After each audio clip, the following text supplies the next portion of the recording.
Hello students, professor Asmit Kaur है। Welcome to my channel theory guru. तो आज हम करने जा रहे हैं topic that is leases. Leases का स्टैंडर्ड कौन सा है? Indian accounting standard 17। ठीक है, तो इस वीडियो में हम इंट्रोडक्टरी पार्ट करेंगे रिगार्डिंग लीजेस। तो सबसे पहली बात, लीज एग्रीमेंट होता क्या है? लीज एग्रीमेंट के अंदर दो पार्टीज इन्वॉल्व होती हैं। कौन कौन सी? एक होता है lessor and another one is Lesi.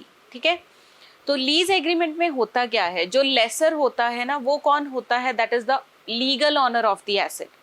मान लो मैंने एक एसेट परचेज करा, ठीक है, I am the legal owner of the asset, तो मैं कौन हूँ? लेसर। और किसी सेकंड पार्टी ने मेरे से वो एसेट यूज करने के लिए ले लिया और उसके बदले में वो बंदा मुझे क्या पे कर रहा है? रेंट पे कर रहा है। ठीक है, तो लेसी कौन होता है? obtains the right to use that asset। अब सेकेंड पार्टी ने मेरे से वो एसेट ले लिया और मैंने उसको हक दिया कि तुम मेरे एसेट को यूज कर सकते हो। तो लेसी कौन हो गया? जिसके पास राइट है उसे यूज करने का, और यूज करने के बदले में वो क्या दे रहा है? रेंटल पेमेंट्स दे रहा है टू द लेसर। तो क्लियर हो गया? दो parties, lessor who is the legal owner of the asset and lessee जिसके पास राइट है उसको यूज करने का, और उसके बदले में वो क्या पे कर रहा है? Rental payments. ठीक है, अब हिस्टोरिकली क्या होता था? पहले क्या होता था कि मान लो मैंने किसी का एसेट लिया यूज करने के लिए और उसके बदले में मैं रेंट पे कर रही हूँ। ठीक है, तो कोई भी लीज्ड एसेट था ना, वो बैलेंस शीट में शो नहीं किया जाता था। तो अगर बैलेंस शीट में उसको शो नहीं करेंगे तो ऑब्वियसली लाइबिलिटी भी तो रिड्यूस हो जाएगी। ठीक है, तो क्या है? Assets that were used but not owned, जिनको यूज आप कर रहे हो लेकिन वो आपके अपने नहीं है, were not shown in the statement of financial position and therefore any associated liability, उससे जुड़ी हुई कोई भी liability was also left out of the balance sheet. ठीक है, एंड दिस वे क्या होगा? This way companies were able to keep their liabilities low. तो इससे कंपनीज की लाइबिलिटी लो हो जाती थी। ठीक है, तो इसी प्रॉब्लम को सॉल्व करने के लिए ये स्टैंडर्ड इंट्रोड्यूस किया गया, that is Indian accounting standard 17 which deals with लीजेस। ठीक है, अब इस स्टैंडर्ड को दिखाने का या इंट्रोड्यूस करने का क्या ऑब्जेक्टिव था? To prescribe for lessor and lessee. क्या प्रिस्क्राइब करना? द एप्रोप्रिएट अकाउंटिंग पॉलिसी, कि लेसर ने और लेसी ने दोनों ने कौन सी एप्रोप्रिएट अकाउंटिंग पॉलिसी को फॉलो करना है और क्या क्या चीजें उन्होंने अपनी बुक्स ऑफ अकाउंट्स में डिस्क्लोज करनी है, that is disclosure requirements to apply in relation to leases. So this was the objective of this standard, right. फिर आ जाता है स्कोप। अब ये जो स्टैंडर्ड है ना, ये सारी लीजेस के ऊपर एप्लीकेबल है। Shall apply in accounting for all लीजेस other than leases to explore for or use of minerals, oil, natural gas and similar non-regenerate resources। तो अगर कोई भी लीज एग्रीमेंट हुआ है यूज ऑफ मिनरल्स को या उनको एक्सप्लोर करने को लेके, कि मान लो मेरी जमीन है और ये देखा गया कि उस जमीन के नीचे से मिनरल्स मतलब उसके अंदर कोई ना कोई मिनरल्स हैं। ठीक है, तो मैंने किसी को लीज पे दे दिया कि आप एक्सप्लोर करो या आप उसके अंदर जो मिनरल्स हैं उनको यूज कर सकते हो। तो इस तरह के जो होंगे प्रोजेक्ट्स वो इस स्टैंडर्ड के अंदर कवर नहीं होते। ठीक है, सेकंड क्या है? Licensing agreements for such items like motion pictures के लिए, फिल्म्स के लिए, वीडियो रिकॉर्डिंग्स के लिए, patents, copyright, plays and manuscripts के लिए अगर लाइसेंसिंग एग्रीमेंट हुआ है पार्टीज के बीच में तो वो भी इसके अंदर कवर नहीं होता। ठीक है, This standard does not apply to agreement that are, और कौन से agreement that are contracts for services। मतलब मैंने किसी को बोला कि आप मेरे लिए काम करो, आप अपनी सर्विसेज मुझे प्रोवाइड करो, लेकिन इसके अंदर क्या मैं उसका एसेट ले रही हूँ? मैं उसका एसेट तो नहीं ले रही ना। तो जिस कॉन्ट्रैक्ट ऑफ सर्विस में एसेट ट्रांसफर नहीं होता यूज करने के लिए, that does not transfer the right to use asset from a one contracting party to the other, तो वो भी इसके अंदर कवर नहीं होता। क्लियर हो गया? तो इन तीनों के अलावा किसी भी लीज एग्रीमेंट के ऊपर ये स्टैंडर्ड एप्लीकेबल है। क्लियर? अब हम डिस्कस करेंगे इंपॉर्टेंट डेफिनेशंस, क्योंकि आगे बढ़ने से पहले आपको कुछ चीज़ों के बारे में पता होना चाहिए कि ये क्या है। तो सबसे पहले हमारे पास इंपॉर्टेंट डेफिनेशन आती है नॉन कैंसलेबल लीज। तो आपका ये शॉर्ट नोट्स के लिए भी आ सकते हैं 5 मार्क्स के लिए, ठीक है। नॉन कैंसलेबल लीज, ऐसी लीज जिसको कैंसिल नहीं किया जा सकता, ठीक है। वो लीज सिर्फ 3 कंडीशंस में ही कैंसिल की जा सकती है।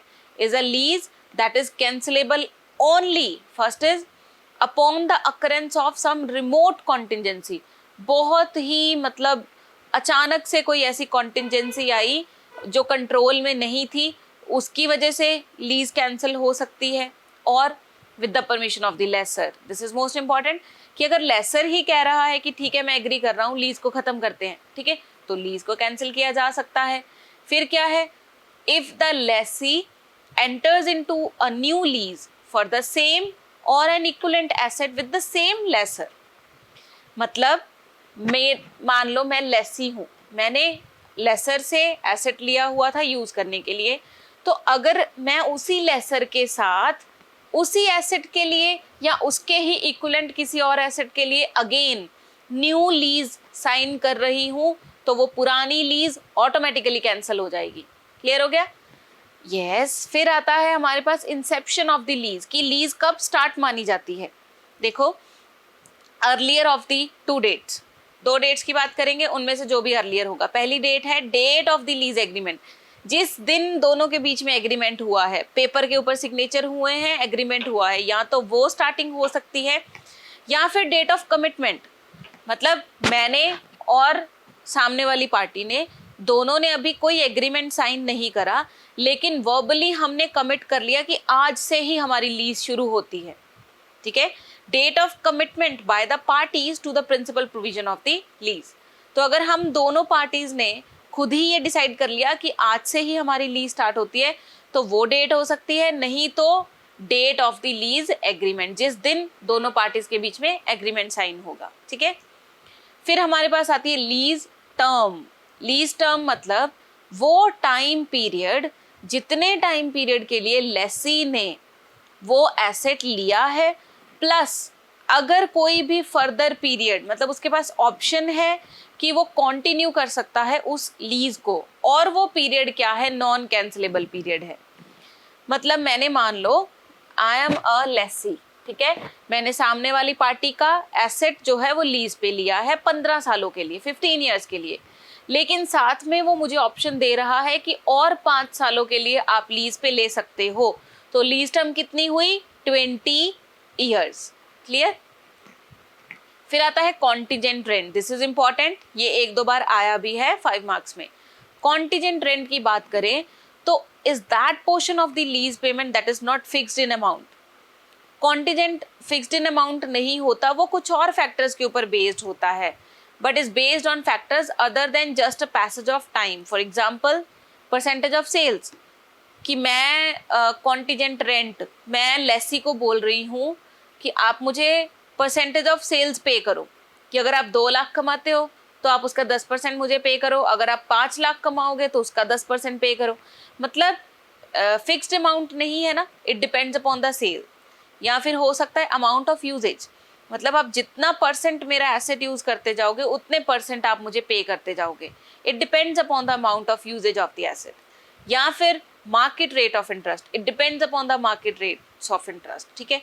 तो कॉन्टिजेंट रेंट होता क्या है, which is not fixed in terms of amount, और वो कुछ और फैक्टर्स के ऊपर बेस्ड होता है, जैसे कि percentage of sales, amount of usage, market rate of interest, ठीक है।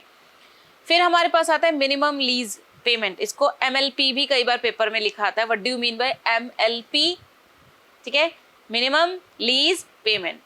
ये क्या होता है, minimum lease payment over the lease term that the lessee is required to make excluding, मतलब कोई भी अमाउंट, लेकिन उसमें से एक्सक्लूडिंग क्या है, कॉन्टिजेंट रेंट नहीं है, कॉस्ट ऑफ सर्विसेज भी नहीं है, और कोई भी tax to be paid by and reimburse to the lessor, कि टैक्स पे किया लेसी ने लेकिन वो रीइंबर्स होना है लेसर को, ठीक है।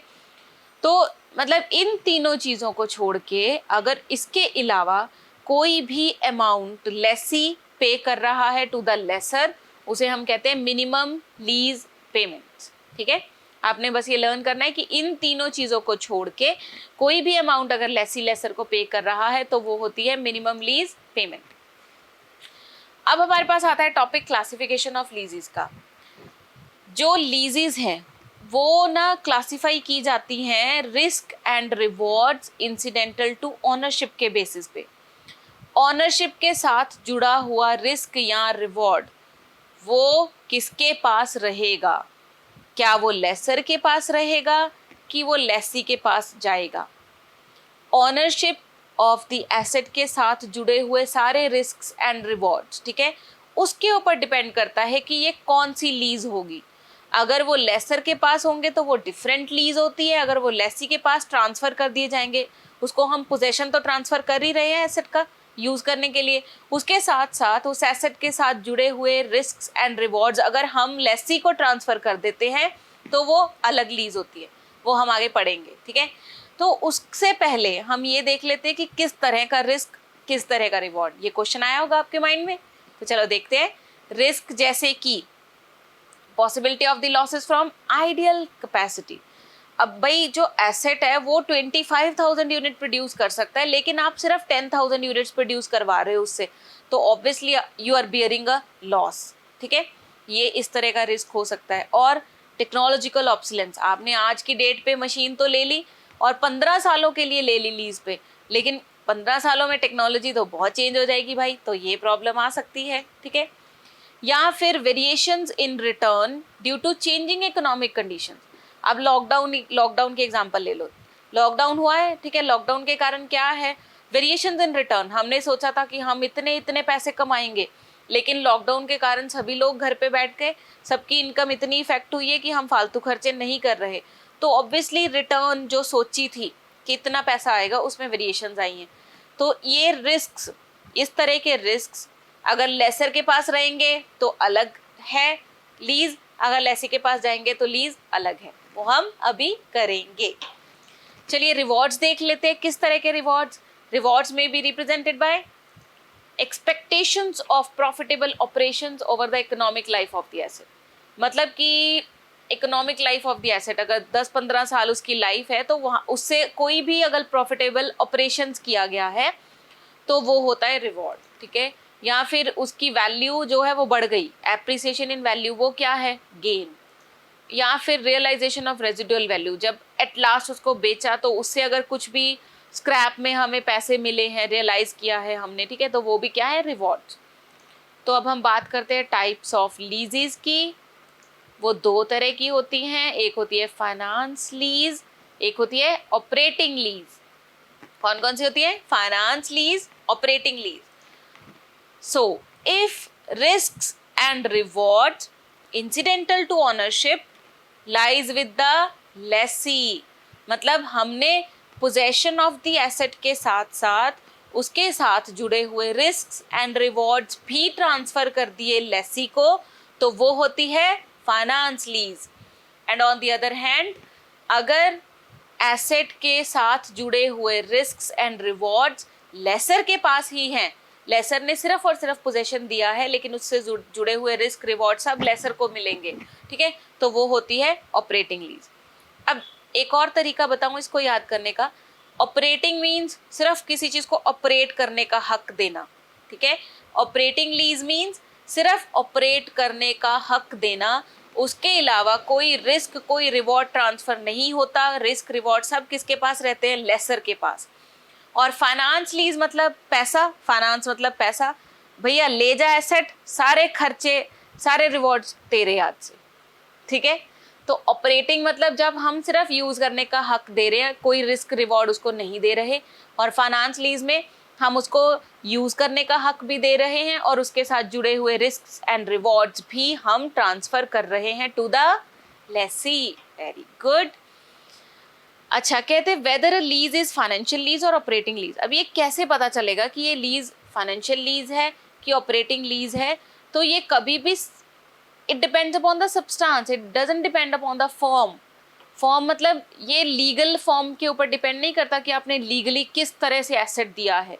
ये सब्सटेंस मतलब अगर मैंने एसेट दिया है किसी सेकंड पार्टी को तो उसका इम्पैक्ट क्या पड़ रहा है मेरे इवेंट के ऊपर, ठीक है। मतलब क्या मैं उसको ये कह रही हूँ कि रिस्क एंड रिवॉर्ड्स आप ले जाओ, ये इम्पैक्ट पड़ रहा है ना कि इस एसेट के साथ जुड़े हुए रिस्क्स एंड रिवॉर्ड्स भी आप ले लो। तो ये कभी भी लीगल फॉर्म क्यों नहीं डिसाइड करती कि किस तरीके से आपने उसको जो है ट्रांसफ़र किया है, किस तरीके से, उसके ऊपर डिपेंड नहीं करती। ये डिपेंड करता है कि क्या इम्पैक्ट पड़ रहा है। जैसे कि अब एग्जांपल देखो, कहते जैसे अगर हम करें कि फाइनेंस लीज की बात करें, तो फाइनेंस लीज में ये चीज़ें होती हैं। पहली बात, lease transfer ownership of the asset to the lessee by the end of the lease term. मतलब फाइनेंस लीज के अंदर क्या होता है कि लीज पीरियड ख़त्म होते होते ना जो ओनरशिप है वही ट्रांसफ़र हो जाती है टू द लेसी। अगर मान लो एसेट की लाइफ 20 साल है और 20 साल के लिए ही हमने लीज पे दे दिया उसको, तो at the end of the, जब तक कि लीज पीरियड ख़त्म हो रहा है 19-20 साल तक, वो तो ओनरशिप भी ट्रांसफ़र हो जाती है किसको, लेसी को। ठीक है। दूसरा कहते इसके अंदर ना फाइनेंस लीज के अंदर लेसी के पास ऑप्शन होता है to purchase the asset at the price which is expected to be sufficiently lower than the fair value. कि मतलब लेसी को ये राइट दिया जाता है इन बिटवीन कि आप इस एसेट को परचेज भी कर सकते हो काफ़ी लो प्राइस पे देन द मार्केट वैल्यू। ठीक है। और इसके अंदर क्या होता है, कहते हैं लीज टर्म जो होती है ना is for the major part of the economic life of the asset. अब इसमें क्या हमने बातें करी हैं, पहली बात हमने करी है कि जितनी लाइफ होती है ना एसेट की, उस लाइफ के ख़त्म होते होते तक एसेट की ओनरशिप भी ट्रांसफ़र कर दी जाती है। प्लस हमने बात करी कि लेसी को क्या मिलता है, लेसी को ये ऑप्शन मिलता है कि इन बिटवीन वो परचेज कर सकता है एसेट को lower than the market value. और हमने करा कि अब देखो ऐसा नहीं है कि अगर किसी एसेट की लाइफ है 15 ईयर्स, ठीक है, तो मैं 5 साल बाद ही बोल रही हूँ कि अब मेरे को परचेज करना है lower than the market value. It is not possible. कहते हैं major part of the economic life, मान लो 15 साल है उसकी लाइफ, तो 50-50 तो हो गया 7.5 ना। मेजर पार्ट मतलब मोर देन 7.5। मान लो 9 साल के लिए वो लीज पे ही रहेगा और 9 सालों के बाद उसे ऑप्शन मिलेगा परचेज करने का। मेजर पार्ट जो है वो लीज टर्म का होना चाहिए और माइनर पार्ट पे वो परचेज कर सकता है, लेकिन वो कभी भी माइनर पार्ट मतलब मेजर पार्ट पे परचेज नहीं कर सकता। कि अभी मान लो 15 साल उसकी लाइफ है एसेट की, अभी भी 10-11 साल उसके लाइफ पड़ी है, तब वो परचेज नहीं कर सकता। जब 4-5 साल लाइफ रह जाएगी तब वो परचेज कर सकता है। मतलब ये समझ लो कि मेजर पोर्शन जो होगा ना economic life of the asset का, वो लीज टर्म में ही जाएगा, उस टाइम पे वो परचेज नहीं कर सकता। तो कहते हैं जैसे ये 3 बातें हैं, these are the substance, these are the impact, जो बताते हैं कि ये फाइनेंस लीज है, ये ऑपरेटिंग लीज नहीं है। क्लियर हो गया? तो नेक्स्ट वीडियो में हम करेंगे measurement and recognition of the lease. Lease कितने तरह की होती है? 2 तरह की, finance lease and operating lease, right. तो अगर आपको ये वीडियो अच्छी लगे तो सब्सक्राइब करिए, चैनल को लाइक करिए और दूसरे बच्चों के साथ शेयर करिए। तो जुड़े रहिए इसी तरह से हमारे चैनल थ्योरी गुरु के साथ, which is providing best confined theory notes of commerce. Thank you so much for watching. Have a nice day.